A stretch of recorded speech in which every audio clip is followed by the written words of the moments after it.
Bom, pessoal, boa noite. Eu vou começar compartilhando a minha tela para facilitar a visualização de vocês aí, para acompanhar comigo a apostila, para a gente poder é, visualizar o que a gente precisa, né, da nossa aula, e eu poder explicar e conseguir tentar alcançar o que a gente precisa aí, tá bom? Deixa eu só adicionar dar início aqui num programinha aqui que ele me ajuda a utilizar aqui a explicação. Bom, o que eu vou fazer? Eu vou começar assim.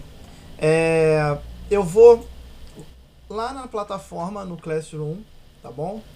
Só vou voltar aqui e relembrar, né? Toda vez que a gente iniciar a nossa aula, eu vou sempre colocar um comentário de boa noite, tá? De boas-vindas para vocês, e sempre vou colocar para a gente poder manter essa frequência da aula, só para eu saber ter um controle da quantidade de alunos que estão participando, tá?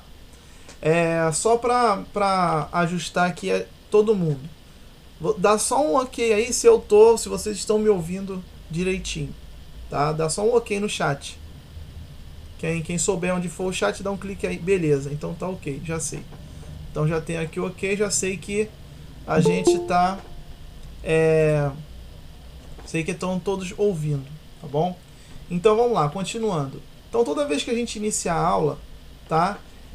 A maioria das vezes, acho que hoje até semana que vem, no caso a semana que vem, a próxima aula, eu ainda vou lá no grupo do WhatsApp para avisar vocês que vai começar a aula, tá? A partir da outra semana eu não vou mais não, porque a gente já acostumou com o horário da aula e o dia, né? Aí vocês já sabem, vocês só fiquem cientes de receber a notificação lá no celular, tá? Pelo Classroom. Aí vocês vão lá pelo Classroom e vão conseguir acessar aqui, vão ter essa primeira mensagem. Vocês podem ver que aqui fica um mural até do que aconteceu na aula passada, tá bom? E vai mantendo um controle, tá ok? Isso aqui tudo é da aula passada, ó, o vídeo, a aula passada que a gente teve, o vídeo da aula. E o conteúdo, tá? Eu lancei aqui o conteúdo para vocês. Esse conteúdo aqui é referente à aula de hoje, tá? Essa aqui que foi lançado 1h59 e 2h01 da manhã. E aí eu vou chegar com as boas-vindas para vocês, e vocês vão deixar o nome de vocês aqui, tá? Deixou o nome aqui no comentário embaixo? Aí você segue, o próximo comentário vai ser sempre o link para a gente acessar o Meet, para a gente ter a nossa aula, tá bom? Só para a gente não ficar perdido. Bom, o que eu vou fazer aqui com vocês? Eu vou aqui em atividades, eu vou finalizar o que a gente estava falando ainda semana passada, e depois vou dar início nessa aula de hoje, tá bom?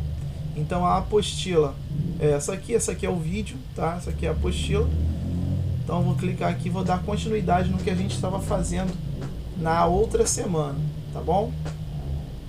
Então nós já tínhamos visto essa parte aqui toda, vimos a placa-mãe, falamos até aqui os slots, vimos essa parte aqui e iríamos começar em bits e bytes, tá? Então aqui no bits e bytes funciona da seguinte forma. Como eu expliquei para vocês ainda na última aula, os computadores eles também têm as suas unidades de medida, né? E a forma que o computador utiliza para conversar, ele só utiliza dois métodos, né? Que é o 0 e 1. Eu cheguei a falar isso com vocês. Ele só conversa com 0 ou com o número 1. O 0 desligado e o 1 é ligado. É só isso que ele fala. Ligado ou desligado, tá correto? Ou ele manda um conjunto de zeros e uns, tá? Que são chamadas de linguagem binária, ok? 0 e 1, um monte de 0 e 1, equivale a tudo que a gente consegue entender do computador, tá? Quem faz essa tradução da linguagem binária, que é a linguagem de máquina, para o que a gente entende, é o sistema operacional, tá? Então, o sistema operacional que faz essa tradução. É ele que faz com que a gente consiga ler o que está aparecendo aí no computador, né? Ele consiga visualizar, porque ele faz toda essa tradução que o computador produz e converte em imagem, converte em letras, converte em arquivos e tudo mais, tá? Então, o sistema operacional que faz isso daí. É ele que faz essa conversação de homem e máquina, essa transição entre homem e a máquina, tá? Bom, e o que vocês precisam saber também? Além dessa tradução, né, ele também, além de colocar na nossa linguagem, ele também traduz em todas as outras linguagens, tá bom? Ele também traduz no inglês, traduz no português, no espanhol, qualquer outra língua, tá bom? Então o sistema operacional é que faz isso. Quais são os sistemas operacionais? O Windows, o Linux, o macOS, o Android no nosso celular, o iOS lá do celular também, do iPhone, tá? Então esses sistemas operacionais é que fazem com que o computador entenda a gente e a gente entenda o computador, tá? Então essa seria a função da linguagem binária. Isso é a linguagem da máquina, tá bom? E quem faz essa tradução, repetindo, é o sistema operacional. Como eu falei, é ligado e desligado é o que ele entende. Então, ligado é o número 1, desligado é o 0, tá bom? Bom, seguindo aqui, CPU e periféricos. Aí eu cheguei até a falar aqui sobre uma parte com vocês, que a gente iria entrar nessa parte de periféricos de entrada e periféricos de saída, né? Nós ainda vamos falar sobre a nossa unidade de medida do computador, está aqui embaixo, mas eu vou seguir nessa parte aqui um pouco, porque lá nos nossos exercícios a gente tem, sim, muitos exercícios falando sobre periféricos, tá bom? Então vamos lá. Os periféricos. O que são os periféricos? Bom, vou fazer aqui um desenho bem rápido. Deixa eu dar um zoom aqui nessa parte branca, que a gente consegue fazer um desenho um pouquinho melhor. Então, periférico. Vamos ter a visão do computador pela parte de trás dele, né? Os periféricos, esse nome de periféricos, ele vem justamente de periferia, né? Nós que viemos da periferia, a gente sabe como é que é. É como se a periferia fosse a parte de trás da grande cidade, né? E a periferia, no caso, os periféricos do computador, eles ficam na parte de trás do computador. É onde se localiza originalmente todos os periféricos, tá? Onde eles são conectados. Hoje em dia não, tá? Hoje em dia você encontra periféricos na parte da frente do computador também. Porém, quando foi lançado, e esse nome de periféricos foi dado justamente por causa da periferia, né? Os periféricos seria aquela situação que ficam à margem da grande cidade. Então os periféricos, eles ficam na parte de trás. E o que a gente conecta na parte de trás do computador? A gente encontra ali conexões USB, a gente encontra a conexão da placa de rede, correto? A gente encontra a conexão de vídeo, o VGA ou HDMI, vai depender do tipo de placa-mãe que você vai ter, tá bom? A gente encontra os locais onde a gente coloca o microfone, correto? E outras coisas que a gente encontra ali. Tudo isso são os periféricos. Os periféricos são todos os elementos que são conectados ao computador, tá? Então deixa eu voltar aqui ao normal. Opa, deixa eu só voltar aqui para a gente ter. Voltar aqui para nossa apostila. Saiu, desculpa. Bom, voltando aqui. Então, os periféricos são todos os elementos que são conectados ao computador, tá? E dentro desses periféricos nós temos três tipos. Nós temos os periféricos de entrada, nós temos os periféricos de saída e temos os periféricos de entrada e saída. Em algumas provas de concurso vocês podem encontrar também periféricos mistos, ok? Então vamos lá. Já que periféricos são todos os elementos que são conectados no computador, por que existe essa definição de entrada, de saída e os mistos? Justamente para poder separar todos os equipamentos que são conectados no computador. Tá? Por exemplo, os periféricos de entrada são aqueles que fazem a informação entrar no computador, tá? Entrar lá no processador, para que ele consiga processar as informações. Então, quais são os equipamentos?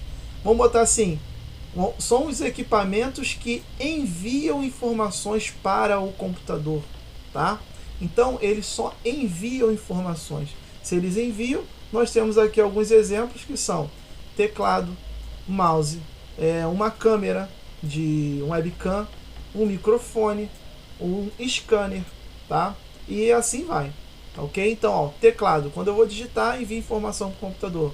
O mouse, mesma coisa. Câmera, ela capta a imagem de fora e joga para o computador. Microfone, capta ali os sons e joga para o computador. O scanner, ele vai meio que tirar uma foto de uma folha que tiver na plataforma ali de leitura. Vamos botar assim, ele vai digitalizar o que você colocou. Pode ser um texto, uma imagem, o que for. Tá? É como se fosse aquela plataforma da Xerox, daquelas máquinas copiadoras. Tá bom? Temos também os periféricos de saída. São os dispositivos que permitem que a informação saia do computador. Tá? Então, são os dispositivos que recebem informações do computador. Temos os que enviam, que são os de entrada, e os de saída, eles recebem informações. Tá bom?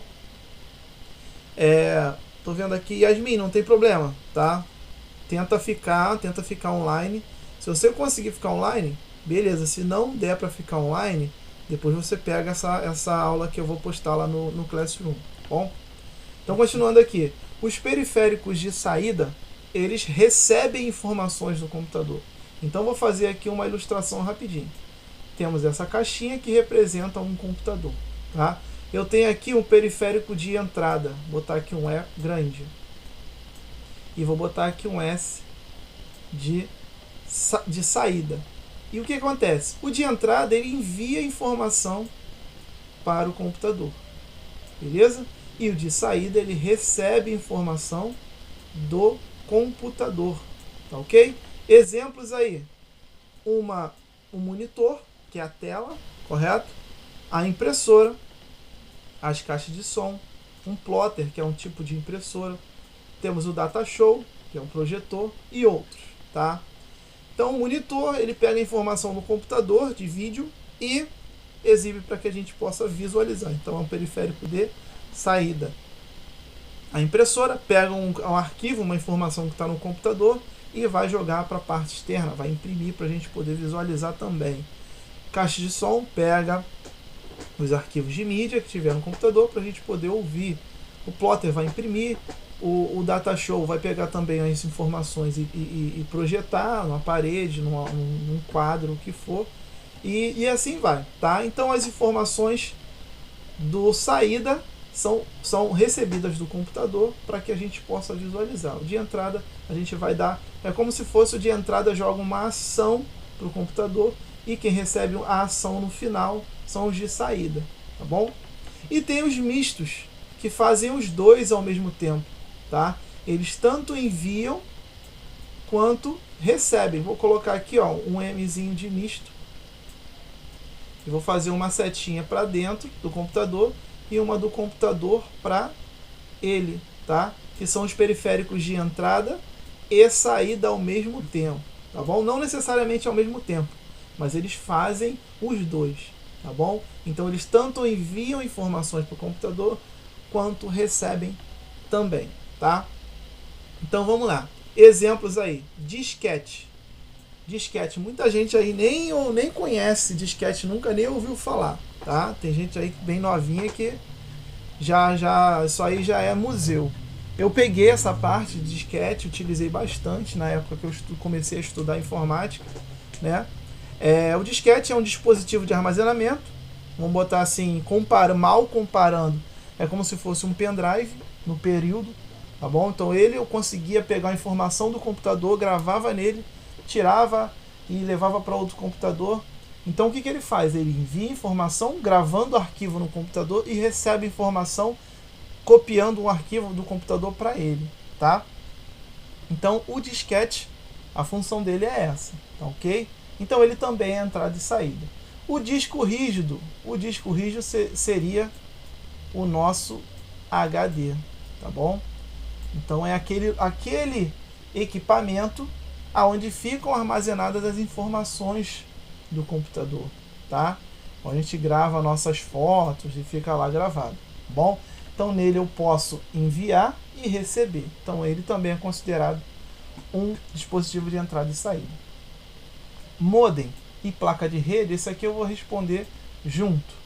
O modem e a placa de rede, eles têm a ver com a nossa conexão, tá? De internet ou de rede. O que ele faz? Quando você acessa a internet, você fica enviando e recebendo pacotes da rede o tempo todo. Então, para você acessar um site, você precisa enviar uma informação para o servidor. No caso, o servidor onde você vai acessar.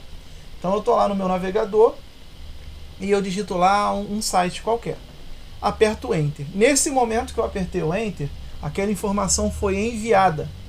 E quando o meu computador ele começa a aparecer o site, ele está recebendo as informações, está recebendo os arquivos do servidor para poder aparecer, tá bom? Então o que acontece? A nossa placa de rede ou a placa de fax modem, elas fazem esse trabalho também de entrada e saída de dados, tá bom? Então as memórias também fazem isso, elas ficam para lá e para cá enviando e recebendo informações direto. E outras coisas, nós temos o pendrive, também faz isso, o CD, o DVD, o Blu-ray, tá bom? Então todos esses equipamentos também fazem parte dos periféricos de entrada e saída, tá bom? Então vamos seguindo aí. Deixa eu apagar aqui essa coisinha e vou seguir. Então aqui vem falando, tá? Temos a apostila aí, quem quiser depois dar uma lida aqui, vem falando de cada um dos equipamentos, tá? E exatamente o que eu estava falando ali em cima. E agora nós vamos aqui para a unidade de medida do computador. Bom, então nas unidades de medida nós vamos começar a ver deixa eu ver se eu tenho aqui da melhor forma para vocês. Não tenho aqui não, mas eu vou tentar aqui dar uma ajustada para vocês para a gente poder seguir. Bom, unidade de medida do computador. Em um computador existem vários componentes e eles podem ter unidades de medidas independentes de outros componentes. É como se o computador fosse um bolo e em cada ingrediente tem a sua quantidade correta para fazê-lo funcionar. Da mesma forma no bolo, quanto maior a quantidade de ingredientes, maior o bolo, consequentemente mais caro, né? Então o computador funciona assim. Se eu vou comprar um computador onde ele funcione somente para eu poder estudar, então ele vai custar um determinado valor, porque ele não precisa ser um componente mais robusto, tá? Ele pode ser um computador mais tranquilo, vamos botar assim. Agora, se eu precisar de um computador para poder editar vídeos, aí eu preciso investir um pouco mais, porque ele precisa de um processamento melhor, ele precisa de mais memória, ele precisa de uma placa de vídeo mais potente. Ou se eu quero usar um computador porque eu gosto de jogar, então você vai precisar de um computador com uma outra configuração, tá? Então vamos chamar assim de configuração.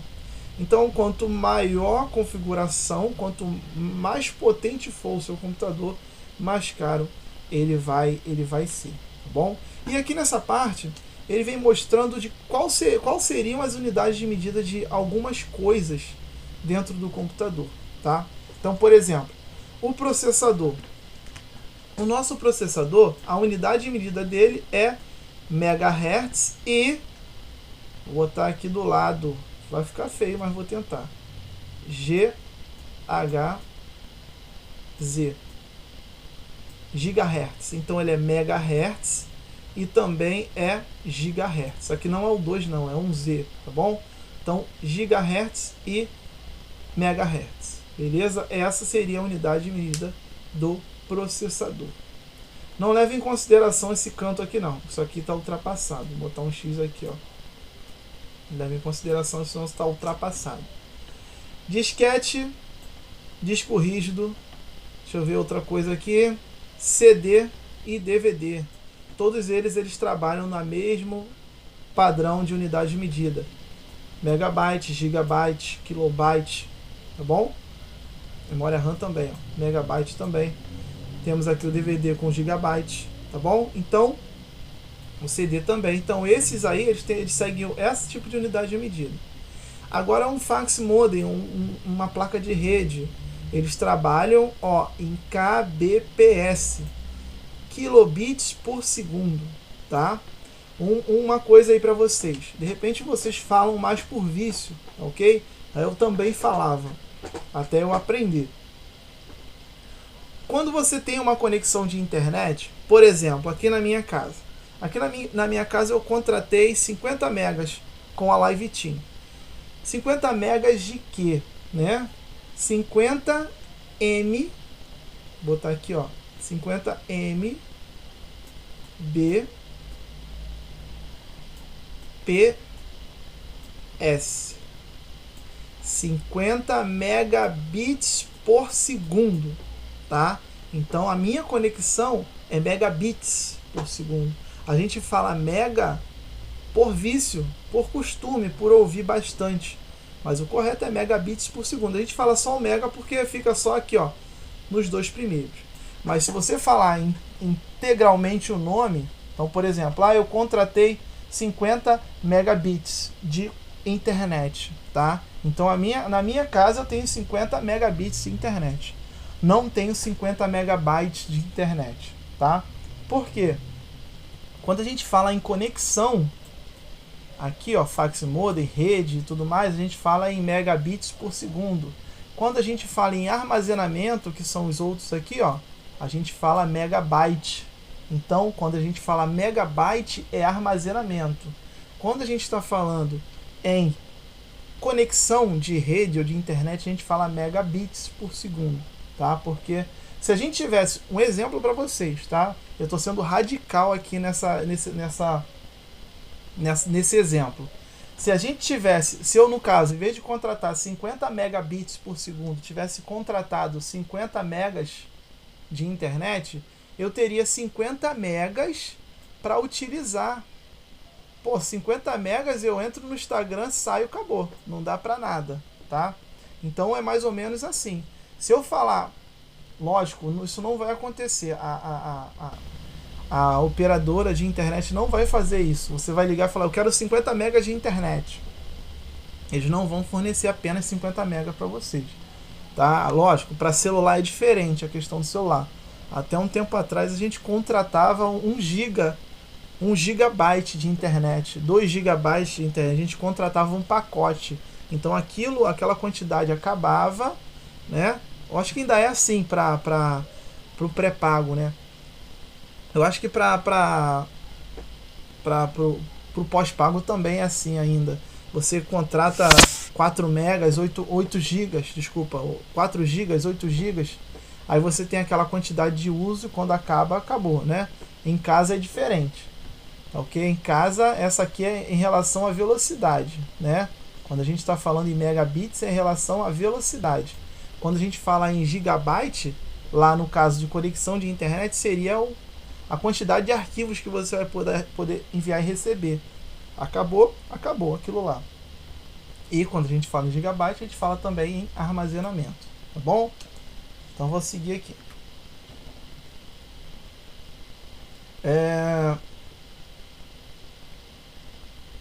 Isso aqui está falando sobre outro tipo de barramentos da placa-mãe. Pessoal, sobre barramentos da placa-mãe, eu falei lá na aula anterior que a placa-mãe ela tem barramentos. E os barramentos são justamente para a gente poder aumentar a capacidade daquela placa, né? Como assim aumentar? Eu posso adicionar coisas no meu computador. Então eu tenho um computador onde tenha 2 slots lá, 2 barramentos. Então ele está sobrando, eu posso adicionar coisas nele. Por exemplo, se eu tenho lá o meu computador e o meu computador ele tem uma placa de vídeo comum, estou usando lá a placa de vídeo on-board. A onboard, eu vou explicar mais pra frente o que seria onboard e o que seria offboard. Aí, a minha placa tá ruim, tá lento, eu quero uma coisa melhor. O que eu faço? Eu compro uma placa de vídeo, um pouco melhor, lógico, e adiciono em algum barramento, em algum slot, eu passo a utilizar aquela ali, né? Então ela vai ser mais uma opção para o meu computador, para eu poder utilizar, tá? E nós temos aí os barramentos ISA, antigo, tá bom? Nós temos o AGP, também antigo, PCI é atual, e temos também o PCI... Eita, esse ficou complicado. PCI Express, beleza? EX aqui, ó, de Express, é mais atual para as placas de vídeo, tá? Para quem curte jogo, esse tipo de placa. Para quem curte edição de vídeo também. Para quem trabalha com desenhos gráficos também utiliza muito esse tipo de slot ou barramento, tá? Esse AGP aqui era um barramento específico para placa de vídeos, tá? No período que ela era utilizada. Hoje em dia isso aqui está ultrapassado, tá bom? Ainda fabricam algumas coisas, mas não utilizam muito, porque o AGP ele se tornou obsoleto depois que foi lançado o PCI Express, pela qualidade, e as placas são mais em conta do que era do AGP antigamente, tá? Conexão com periféricos externos. Vamos lá, nós temos a interface, que seria o tipo de conexão. Temos aí paralela, serial e USB. O que cada uma fazia conexão? A paralela, ela utilizava impressoras, scanners, CD externo e unidades de HD também externo, tá? Serial utilizava para mouse, joystick e câmeras. USB, impressora, scanner, isso aí tudo a gente já sabe que o USB a gente usa para tudo. Hoje a conexão USB a gente usa ela para quase tudo no computador. Até mesmo alguns adaptadores, não tem placa de som, existe um adaptador lá de USB que você tem duas conexões para áudio e microfone, né, para você ouvir e falar. Minha placa de rede ficou ruim, você compra lá um drive de CD, de DVD, desculpa, uma plaquinha USB RJ45 para conectar o cabo. Você também pode comprar uma placa de rede, um adaptador Wi-Fi também, USB. Então assim, tem uma variedade de coisas que você pode utilizar no USB, tá? O nome, a sigla USB significa Universal Serial Bus, tá bom? Que seria uma conexão universal de velocidade, e essa tem uma característica incomum, né? Que uma porta USB ela permite conectar até 127 equipamentos naquela única conexão. Aí você fala assim, poxa, como que eu faço isso? Já que ele só tem um. Botei um pendrive e acabou, não tem como eu conseguir fazer isso, né? Para eu poder conseguir esses 127 equipamentos, lógico, eu vou falar para vocês, eu nunca tentei, tá? No máximo, numa única porta eu coloquei 4 coisas, tá? Vamos botar assim. Mas nunca tentei, vou testar hoje. Não, nunca tentei isso não. Nunca perdi meu tempo. Mas quem criou a placa USB ou a conexão USB garante que dá para conectar 127 equipamentos. Que essa conexão é capaz de gerenciar 127 equipamentos. Tá bom? Isso aí cai muito em concurso, tá? Se eu não me engano, deve ter alguma questão no que eu mandei para vocês, no de semana passada e no de hoje também. Deve ter alguma coisa falando sobre isso. Como que eu faço para fazer essa conexão aqui? Exemplo aí. Vou ali para a parte branca para tentar desenhar. Eu tenho lá a conexão USB. Ela só tem uma forma de conectar, a gente tenta 10 vezes e ela só entra na 11ª, mas só tem 2 lados, um lado só. Você tenta de um lado, não consegue, vira, não consegue, assim você vai até conseguir. O correto só tem um lado, né? Mas isso acontece sempre com todo mundo. Bom, como que eu faria para conectar Quatro coisas aqui. Existe um equipamento chamado Hub USB, aonde nele você vai conectar. Lá ele vai ter mais 4 portas USB para você conectar, ok? E lá nesse hub USB você pode conectar 4 coisas aqui e você já vai ter uma dessa função aí dos 127 funcionando. Agora, se você quiser, tiver paciência e dinheiro para comprar mais hub USB, você bota mais um aqui, que dá para colocar mais 4. Você vai colocar mais um aqui, se quiser. Eu não faço isso, nem indico você perder o tempo de você, seu tempo fazendo essa situação. Mas isso aqui seria um exemplo de como você conseguiria chegar àqueles 127 que eles prometem ali. Então aqui, ó, de uma única porta eu tirei aqui 4, 8, 12, 16. Então eu posso conectar 16 equipamentos aqui em uma única porta USB. E assim vai, se eu quiser continuar essa minha doideira aqui, eu posso, tá? Bom, seguindo aqui, continuando. Configuração de um computador. Quando vemos em um jornal ou revista o anúncio de um computador para vender, nos deparamos com uma série de informações conturbadas que podem gerar uma verdadeira confusão em nossas cabeças. As configurações de computador nada mais nada menos que a receita do computador, é o que a gente estava falando ali na parte de cima. E a nossa apostila aqui, ela finaliza. Essa aqui ainda era do primeira aula. Agora eu vou aqui para a segunda para continuar exatamente ali onde parou, ok? Então aqui, ó, seguindo aqui, então o que seria necessário a gente entender? Aqui esse exemplo aqui são computadores antigos, tá bom? Mas eu estou aqui para poder justamente atualizar vocês. Exemplo, quando ele fala de Pentium, quando ele fala assim, Pentium, Atom, Celeron, hoje em dia a gente tem aí o i3, o i5, temos i7, temos i9, tá? Temos vários tipos aí, temos Atom e outros, temos Xenon, tem vários tipos de processadores, tá? Mas vamos ficar aqui presos só nesses aqui mesmo. Bom, então aqui ele está falando de um processador.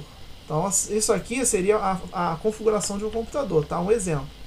Ele tem um Pentium, que é um processador. Esse computador ele tem 128 megas de memória RAM, tá?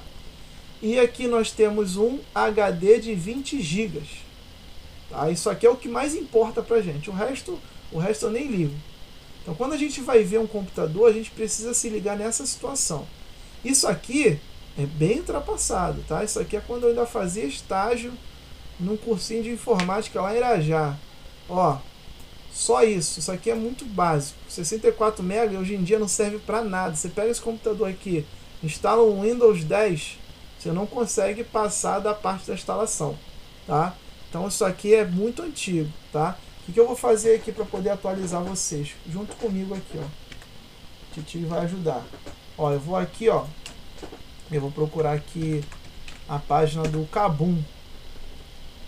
Estão me acompanhando aí.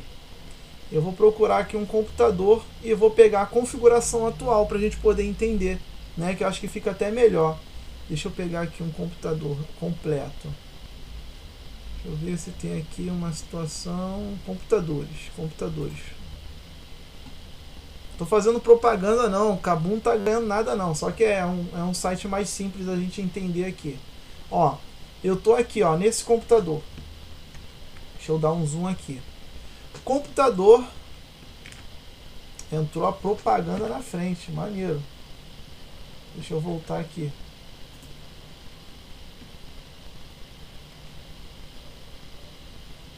Vamos lá. Computador HP, isso aqui é marca, né? Aí ele vem aqui, ó, Core i5. Isso aqui já me ajudou pra caramba. Eu sei que é um processador Intel Core i5. Já é bom, já é um ponto bom. Aí tem aqui uma numeração, 8400, mais ao lado ele vem 4 GB. Esse 4 GB aqui é referência à memória RAM. Então 4 GB de RAM, beleza? Esse aqui é o processador, tá? Vou botar aqui CPU, tá bom? Aqui 500 GB seria o nosso HD. Isso aqui, de repente, eu posso, nessa explicação, posso estar ajudando vocês aí em um monte de coisa, tá? Não só aqui para a aula, não. Então, aqui eu tenho um bom computador, Core i5, 4 GB de RAM e 500 GB de memória, de HD. Esse 4 GB de RAM, pessoal, hoje em dia é um mínimo para um computador, tá bom? Professor, mas o meu em casa tem um, o meu em casa tem dois, ou então lá na minha escola tem um, ou então no lugar que eu trabalho só tem dois. Eu não estou falando que é uma regra, estou falando hoje em dia. Se você for comprar um computador novo, você tiver condições de comprar um computador novo, né? Eu, por exemplo, se eu for comprar um computador hoje, eu vou me esforçar um pouquinho e no mínimo, um computador com 4 GB de RAM, tá? Para eu poder utilizar ele normalmente, porque senão eu não consigo, ficar lento e eu vou ter dois trabalhos: me estressar pagando o crediário da Casas Bahia, porque eu vou ter que pagar todo mês, e vou me estressar com o computador que eu nem terminei de pagar ainda, ele já tá ruim, tá? Por que tá ruim? Tá ruim porque veio ruim, estragado? Não. Porque na hora que eu fui comprar, o vendedor ele só quis vender, ele não quis me explicar. Na verdade, o vendedor às vezes nem sabe, né? Também, ele só quer vender também. Então o que acontece? 4 GB é o mínimo. Aí você vai olhar o processador. Ótimo processador i5. O i3 também vale a pena você comprar, tá bom? Então assim já começa a dica. Aqui mais embaixo temos mais, ó. Aqui eu tenho o i5 com 8 GB. Eu tenho o i5 com 8 GB de RAM e 1 TB de HD. Pô, 1 TB é coisa pra caramba. Já vale a pena mesmo. Porém é o preço complicado pra caramba. Deixa eu tentar colocar ele aqui no preço crescente aqui, ver se eu consigo pegar um valor um pouquinho melhor pra gente aqui. Aqui, ó. Um computador. O meu computador é esse aqui, ó. Eu tenho o meu notebook é esse aqui. Deixa eu ver aqui, ó. É nesse processador aqui, porém não é esse modelo. Não tem aqui logo de cara não, modelo. Ó. Por exemplo, aqui, ó, o Intel Celeron 1800, 4 GB de RAM. Já ia ajudar um pouco. 4 GB de RAM já é bastante coisa pra gente trabalhar, tá? Já melhorou o preço um pouco, né? Se eu parcelar em 10 vezes, 10 vezes de 100. Complica, mas dá pra usar, já vai dar pra estudar. Ó, deixa eu ver aqui uma outra, ó. Esse aqui eu nem indico vocês comprarem, ó. Tá caro. Tá caro. É um Celeron G530, tá? E ele só tem 2 GB de RAM e tem só 320 de HD. Então é pouca coisa, pessoal, tá? É pouquíssima coisa. E tá mais caro que o outro de cima. Por que ele tá mais caro? Aqui, ó. Só porque ele tem um gabinete bonitinho. Não se enganem, pessoal. Se tiver um gabinete bonitinho, caro, pede a configuração, tá? Professor, isso serve para celular também? Serve para celular também. Você vai ter que olhar o processador do celular, olhar a memória RAM. Olha, memória RAM é muito importante, celular também, tá? E memória de armazenamento, que seria no caso aqui no computador, ele tá 1 TB. No celular hoje você encontra aí no mínimo, hoje em dia um celularzinho aí 32 GB de memória de armazenamento, mas memória RAM, hoje em dia aí você encontra 2 GB, 3 GB, 4 GB, mas o mais ideal também hoje para celular seria aí pelo menos 3 GB no mínimo, para poder usar, porque os sistemas operacionais estão chegando num ponto onde o hardware não está acompanhando, então precisa a gente ficar se atualizando com o equipamento, isso é complicado pra caramba. Eu tenho um celularzinho, meu celularzinho deve ter lá vai fazer 4 anos já. Ele já está ultrapassado, ele tem 2 GB de RAM só, tem 32 de memória interna. Ele já está muito ultrapassado, eu uso ele lento pra caramba, mas quando eu comprei ele é muito rápido. Mas o que aconteceu? O sistema operacional atualizou de uma certa maneira que ele ficou mais atual, o sistema, que é a parte do programa, e o meu hardware, que é o equipamento, ele continuou lá 3 anos atrás. O equipamento atualizou para 2020, mas meu celular, o equipamento dele ainda é compatível com 2017. Então o que acontece? Eu preciso fazer o quê? Eu que tenho que me atualizar. Né? Eu vou ter que correr atrás para comprar um outro celular mais potente, justamente para eu poder acompanhar o sistema. Né? Então é mais ou menos isso aí, tá bom? Vamos voltar lá para nossa apostila.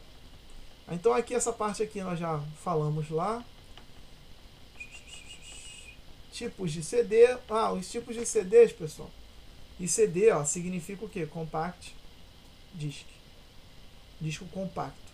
Nós temos o CD-ROM, o CDR, o CDR-W. Isso funciona também para DVD, tá? Funciona para DVD. O CD-ROM, ele já vem com coisas gravadas de fábrica. Então, por exemplo, quando você vai um jornaleiro, sei lá, um lugar onde vende revista e tal, aí você compra uma revista lá específica falando sobre alguma coisa, algum tema. Aí aquela revista, ela vem com CD. Aquele CD é um CD-ROM. Por quê? Ele já veio gravado com algumas informações da revista, né? Nós temos o CDR. Esse CDR não é R de ROM, é um R de gravável, de reader, seria do inglês, né? Então ele seria o nosso CD virgem, aquele CD que a gente comprava e botava as músicas dentro antes do pendrive. Então a gente gravava um monte de música e botava ali nele para poder escutar nas resenhas, né? Então esse seria o CDR, CD virgem, né? Aí tinha o CDR-W, que era o CD regravável, né? Ele pode ler e escrever, né? Ele pode apagar também, é como se fosse um pendrive num CD. Isso tudo funciona também no DVD, a mesma coisa. O DVD-ROM tem o DVD-R e tem o DVD-RW, né? Que seria o que vem com coisa de fábrica. Seria os filmes, né? Quando você compra, hoje em dia ninguém mais compra DVD, vê tudo no Netflix, ou então lá naquele site da internet lá com os lançamentos, né? Tem o DVD-R, que é onde você grava as informações, e o RW ele grava, pode apagar e tal, é chamado de regravável, né? Continuando aí, impressoras. Pessoal, eu estou falando um pouquinho rápido porque a nossa aula voa. Não sei o que acontece. Eu fico esperando a aula o dia inteiro. Mentira, pessoal, eu estou dando aula nas outras escolas. Aí eu acabo de dar aula às 5 horas da tarde. Aí quando dá 5 horas eu lancho, né, tomo um banhozinho para ficar mais tranquilo. Aí quando eu vejo já está quase 7 horas já. Aí eu pego vou começar lá nessa aula né, mas passa muito rápido, não sei o que acontece. Então vamos lá. Tipos de impressoras. As impressoras, pessoal, a gente conhece aí vários formatos de impressora, mas aqui eu vou chegar e falar quase todas para vocês. Temos aqui, a impressora matricial, que é aquela impressora que ela utiliza o mesmo mecanismo da máquina de escrever. Utiliza uma fita, né? E utiliza também um papel carbono. Também o papel dela é continuado, que ela tem na lateral dela, ela tem uns lugares onde, como se fosse uma roda, vou botar assim, uma roda dentada, parece um sol, mas finge que é uma roda dentada aqui. Aí o papel, ele passa aqui, e o papel ele tem furinhos, justamente para passar nesses dentes dessa roda. E a impressora vai girando enquanto você está imprimindo, e ela vai puxando. Normalmente o papel fica numa caixa e aquilo vai saindo e tal. Você vê mais isso em empresas mesmo. Dificilmente alguém tem em casa para poder usar, imprimir um trabalho escolar, alguma coisa assim. Isso é mais para empresa. E a tinta que ela utiliza é justamente uma fita, tá bom? Então vou ler aqui com você. É uma impressora que utiliza uma matriz, né, um conjunto de agulhas que pressionam uma fita de tinta contra o papel. Essa é a única impressora atual que imprime por contato, né, tocando no papel. Portanto, ela permite a impressão de várias vias carbonadas, né? Então o que acontece? Eu posso imprimir com uma cópia atrás dela. Isso aí é bem arcaico, mas funciona bastante, ajuda bastante algumas empresas aí, porque o custo dela de impressão, vamos botar assim, não o custo da impressora. A impressora é cara, uma matricial. Acho que não sei nem se vende nova, mas elas, quem tem, vende muito caro, porque o custo de impressão dela é muito baixo. Você compra o papel e pronto, né? Porque a fita você compra também, a fita compra, mas ela é muito barata. E com a fita você vai imprimir milhares de coisas, tá? Aí vamos passar agora para uma das mais caras, que seria a jato de tinta. A jato de tinta é aquela mais comum que a gente tem em casa, é aquela mais doméstica. Ela é mais barata para você comprar o equipamento, porém a impressão dela é uma das mais caras, porque ela utiliza o cartucho de tinta e o cartucho de tinta ele acaba com poucas impressões, ele acaba e você precisa comprar outro. E algumas das impressoras elas exigem que você utilize um cartucho original, e o cartucho mais barato que você vai encontrar é R$670. Então ela é barata por um lado e cara pelo outro. É barato o equipamento, porém quando você vai precisar utilizar a impressão dela, você vai pagar caro na tinta, né? Então é uma impressora que que imprime utilizando cartuchos cheios de tinta. E eles botar assim, ele botou aqui entre aspas, eles cospem mesmo, tá? Como se fosse um jato de tinta no papel. Não há contato físico com a cabeça de impressão com o papel, tá bom? Então ele só vai jogando os jatos de tinta no lugar correto para poder fazer a nossa impressão, para produzir a impressão. Temos aí a impressora a laser. Essa aqui, ela tem um custo-benefício bom, né? Por alguns motivos, né? Quais motivos? O cartucho de impressão, que seria o toner, né? Que é um pó. Esse toner ele dura mais tempo. A impressão é laser, ela utiliza calor para poder jogar esse pó, derreter e fixar no papel. Então, qual a diferença da impressora laser para jato de tinta? Jato de tinta joga a tinta, cospe a tinta no papel. Só que a impressora de jato de tinta, se cair alguma água, alguma coisa molhar a impressão, ela vai manchar. Ela vai dissolver aquela tinta, né, porque ela dilui em água. Então ela vai dissolver e vai ficar uma impressão ruim. Já a impressora laser, quando o pó é jogado derretido no papel, ele vai aderir o papel e você pode molhar que ele não vai sair daquela impressão, tá? Utiliza um canhão que dispara um feixe de laser num rolo imerso em pó que serve de tinta, né? Este pó se chama toner. A parte impressa no rolo se prende ao papel por meio de processos químicos. Nesse tipo de impressão também não há contato com a cabeça de impressão com o papel. Essa impressora laser é o mesmo esquema das máquinas copiadoras de Xerox, tá bom? Temos aí o plotter, né, que elas são impressoras de grande porte, normalmente são usadas em gráficas, tá bom? Existem também, não está aqui, tá? Dificilmente vocês vão encontrar. Existem as impressoras térmicas também. São aquelas impressoras que a gente encontra no mercado, nas lojas e tal. São aquelas que vêm um cupom fiscal, tá? Elas imprimem, aquilo ali não usa tinta para nada, tá? O ideal para ela é o papel. Aquele papel que a gente pega é um papel térmico, né? Então, quando a impressora vai fazer a impressão do arquivo, do que for, do cupom fiscal, nota fiscal, ele vai aquecer nos pontos corretos quando o papel estiver passando. Então, quando o papel passar, ele vai aquecer em determinados pontos e sai aquela impressão pra gente, tá? Não se usa tinta.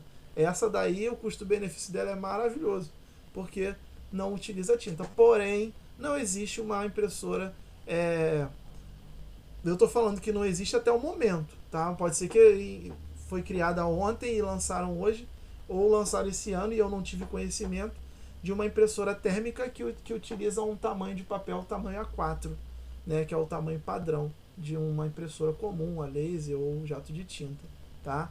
Seria muito bom se tivesse, porque tem coisas que a gente quer imprimir rapidinho só para utilizar. Às vezes a gente quer ler alguma coisa, até mesmo uma apostila você quer imprimir para poder ler, porque é ruim ler no celular, é ruim ler numa tela de computador, né? Então, se tivesse uma impressora dessa, ia ajudar bastante, tá? Deixa eu voltar aqui que eu apertei demais. Finalizar, tá acabando nossa aula, caraca. Então foi aqui impressora, vamos falar um pouquinho sobre software. Todas as partes físicas do computador são chamadas de hardware, mas que não funcionam se não estiverem associadas a um software, que é toda a parte lógica gravada nos discos do computador, que faz o computador funcionar, tá? Então, software é todo e qualquer conjunto de instruções e ordens que o computador executa. Software são os programas, tá? Arquivos, pastas, sistemas operacionais, jogos, aplicativos, tudo que for relacionado a programa é um software, tá bom?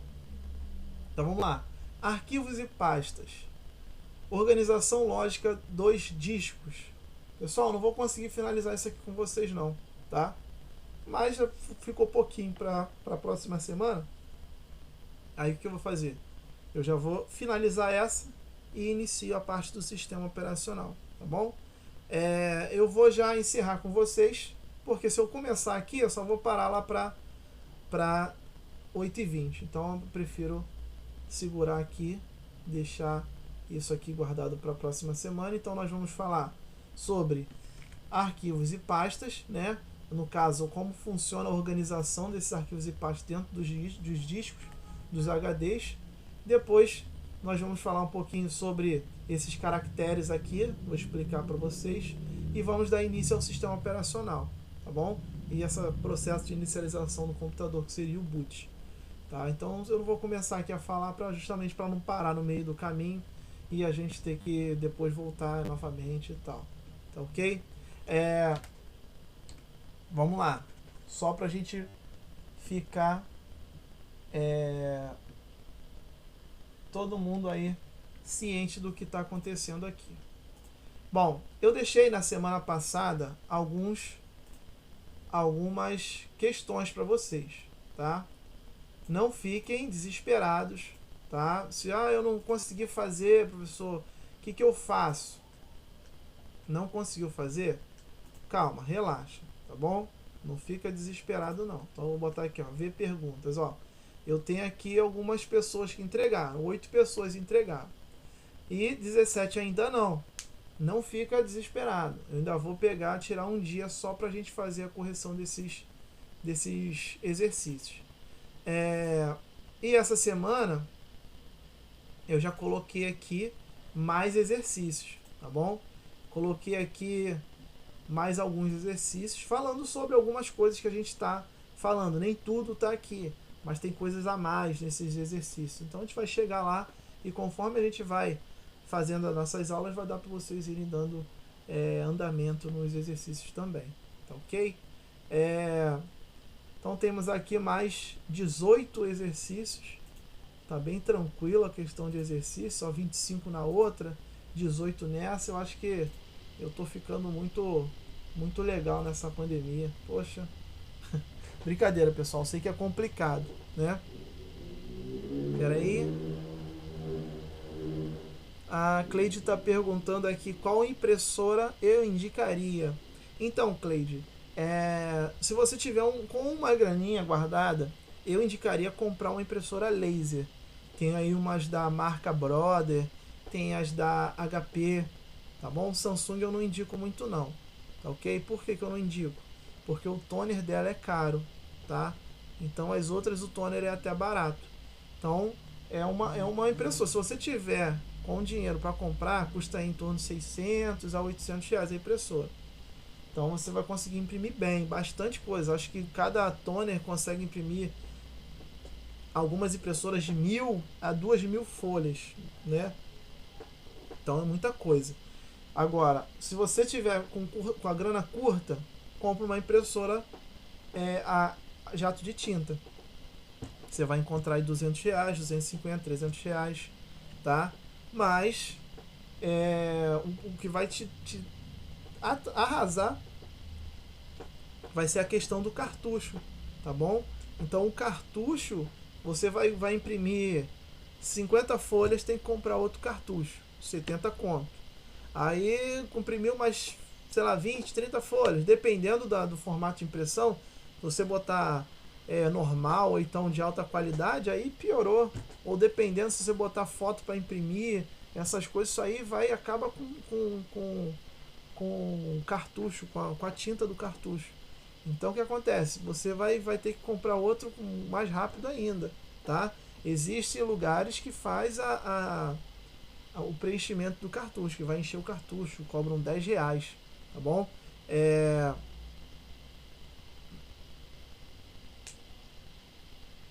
Não compra o computador da Positivo não, Cleide. Por favor, faz isso não, tá? Não utiliza. Eu não tô esculachando, não. Ó, professor, eu tenho. Tá esculachando meu computador? Não, tá? Procura, se você for comprar um computador, se for, vou na Casa Bahia comprar um computador, evita Positivo, evita o CCE, tá bom? O computador da Dell é muito bom, tá? Você vai ver a diferença de preço nem é tão grande, tá? Porque você tem que observar a configuração do computador, tá bom? E, pô, se você tiver condições de comprar só o Positivo, não tem problema. Você faz o que? Você observa a configuração, tá? Conforme eu mostrei para vocês aqui. Eu mostrei para vocês algumas configurações, tipo, aquele de 2 GB de RAM, aquilo ali não dá mais. Isso aqui, ó, hoje em dia, isso aqui não dá mais para comprar, tá? Não vale mais a pena você ter, tá? O meu processador aqui do meu notebook, ele é um Intel Celeron 5 N3350. Não tem nenhum aqui, mas ele é equivalente a isso aqui, a esses aqui, ó, equivalente a esses, tá? Deixa eu ver aqui, aproveitar que a gente está na aula mesmo, deixa eu ver se tem como eu pesquisar aqui. Deixa eu ver aqui, computador Celeron, vou botar assim, tá? Vou botar bem N3350. Vamos ver se ele acha alguma coisa aqui referente a esse meu processador aqui. Quanto que está custando? Ó, tem um mini computador aqui, ó. Não confio não, tá? Não confio não. Confia em mini computador não, tá? Compra um computador normal. E outra coisa, se você tiver o dinheiro para comprar à vista, ó, Lenovo é bom, tá, pessoal? Lenovo é bom. Lenovo é bom, Acer, a Acer é o que eu mais indico.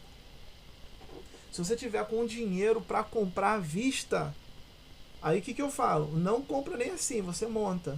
É melhor até mesmo você montar, sai mais em conta, você monta um computador com uma configuração um pouco mais elevada, tá ok? Deixa eu só parar de gravar aqui, que senão eu vou levar essa gravação aqui sem necessidade para os alunos. Isso aqui é só o bate-papo final, tá, pessoal?